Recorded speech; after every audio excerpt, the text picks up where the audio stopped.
और बड़ी खबर आ रही है राजकोट गेमिंग जोन अग्निकांड से जुड़ी हुई। राजकोट अग्निकांड में अब तक 28 लोगों की मौत हुई है।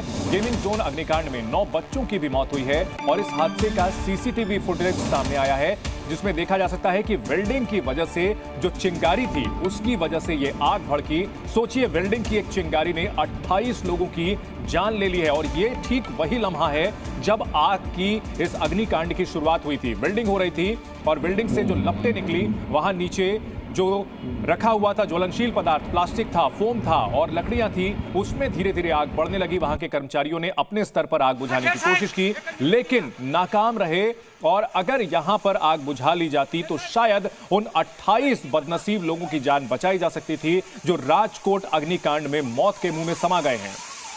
एक छोटी सी लापरवाही जिसने 28 घरों में मातम फैला दिया है और उस मातम के वजह की तस्वीर, पहली तस्वीर हम आपको दिखा रहे हैं जी न्यूज पर एक्सक्लूसिव, जिसमें देखा जा सकता है कि अग्निकांड कहां से शुरू हुआ था। आग थोड़ी थोड़ी धीरे धीरे बढ़ रही थी, यहां पर लापरवाही थी। अगर फायर एक्सटिंग्विशर यहां पर होता, आग बुझाने के पर्याप्त उपकरण यहां पर होते तो शायद आग भड़कती ही नहीं और 28 लोग आज जिंदा होते। तस्वीरें राजकोट अग्निकांड से जुड़ी हुई और अब यह तस्वीर देखिए, उस छोटी सी चिंगारी ने किस तरह से यहां पूरे गेमिंग जोन को बर्बाद कर दिया और 28 लोगों की जान ले ली।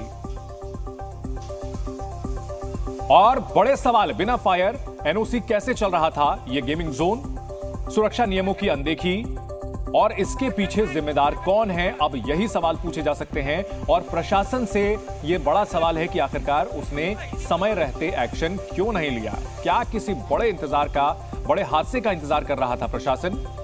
बिना परमिशन के गेमिंग जोन चलाया जा रहा था, यह जानकारी मिल रही है और ऐसे में यह कहा जा सकता है कि जो 28 लोग मरे हैं उनकी मौत के पीछे सिस्टम कहीं ना कहीं जिम्मेदार है, क्योंकि सुरक्षा नियमों की अनदेखी की गई और एक छोटी सी आग किस तरह से भयानक दावानल में तब्दील हो गई। लाक्षागृह बन गया ये गेमिंग जोन।